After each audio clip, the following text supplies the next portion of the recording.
भारतीय अंतरिक्ष अनुसंधान संगठन इसरो अपने चंद्रयान-3 मिशन के विक्रम लैंडर और प्रज्ञान रोवर के साथ फिर से संचार स्थापित करने की तैयारी कर रहा है, क्योंकि बुधवार से चांद पर 14 दिनों के बाद सूर्योदय होने वाला है। मिशन चंद्रयान-3 के लैंडर विक्रम और प्रज्ञान रोवर फिलहाल चंद्रमा के दक्षिणी ध्रुव पर मौजूद हैं। विक्रम लैंडर और प्रज्ञान रोवर की जोड़ी पिछले 15 दिनों से स्लीप मोड में है, लेकिन साउथ पोल यानी शिव शक्ति बिंदु पर सूर्य का प्रकाश आने के साथ ही उनके फिर से एक्टिव होने की उम्मीद है। इसरो ने पहले ही कह दिया था कि दोनों ही सूर्य की रोशनी मिलते ही चार्ज हो जाएंगे और एक्टिव मोड में आ जाएंगे। इसरो ने ट्वीट कर बताया कि चंद्रमा के दक्षिणी ध्रुवीय क्षेत्र में चंद्रयान-3 लैंडिंग स्थल पर सूर्योदय हो चुका है और वे बैटरी के रिचार्ज होने का इंतजार कर रहे हैं। इसरो अधिकारियों ने कहा कि उन्हें विक्रम और प्रज्ञान के साथ फिर से संचार स्थापित होने की उम्मीद है। बार फिर से सूर्योदय होना एक महत्वपूर्ण क्षण है, क्योंकि यह लैंडर और रोवर को कार्य करने के लिए आवश्यक गर्मी प्रदान करेगा। इसरो ने कहा है कि वे 22 सितंबर को संचार प्रयास शुरू करने से पहले तापमान के एक निश्चित स्तर से ऊपर बढ़ने का इंतजार करेंगे।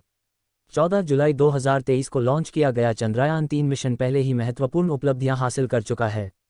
इसने भारत को चंद्रमा पर सफलतापूर्वक उतरने वाला चौथा देश और चंद्रमा के दक्षिणी ध्रुव के पास ऐसा करने वाला पहला देश बना दिया। मिशन का प्राथमिक उद्देश्य चंद्रमा के दक्षिणी ध्रुव क्षेत्र का पता लगाना है, जिसके बारे में माना जाता है कि इसमें पर्याप्त मात्रा में जमा हुआ पानी मौजूद है।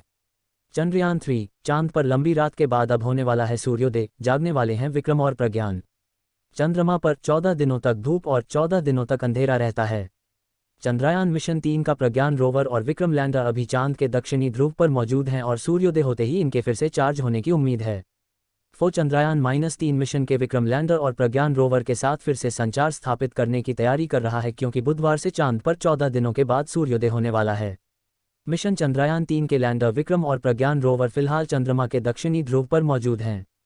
विक्रम लैंडर और प्रज्ञान रोवर की जोड़ी पिछले 15 दिनों से स्लीप मोड में है, लेकिन साउथ पोल यानी शिव शक्ति बिंदु पर सूर्य का प्रकाश आने के साथ ही उनके फिर से एक्टिव होने की उम्मीद है। इसरो ने पहले ही कह दिया था कि दोनों ही सूर्य की रोशनी मिलते ही चार्ज हो जाएंगे और एक्टिव मोड में आ जाएंगे। इसरो ने ट्वीट कर बताया कि चंद्रमा के दक्षिणी ध्रुवीय क्षेत्र में चंद्रयान-3 लैंडिंग स्थल पर सूर्योदय हो चुका है और वे बैटरी के रिचार्ज होने का इंतजार कर रहे हैं। इसरो अधिकारियों ने कहा कि उन्हें विक्रम और प्रज्ञान के साथ फिर से संचार स्थापित होने की उम्मीद है। इसरो ने किया ट्वीट, आज शिव शक्ति बिंदु पर सूर्योदय होने की उम्मीद है और जल्द ही विक्रम और प्रज्ञान को उपयोगी मात्रा में सूर्य का प्रकाश प्राप्त होगा।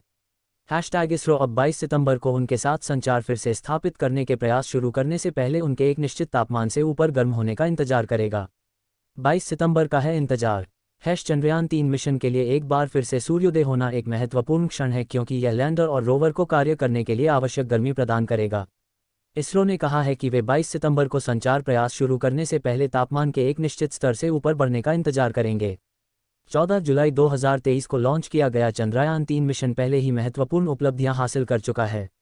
इसने भारत को चंद्रमा पर सफलतापूर्वक उतरने वाला चौथा देश और चंद्रमा के दक्षिणी ध्रुव के पास ऐसा करने वाला पहला देश बना दिया।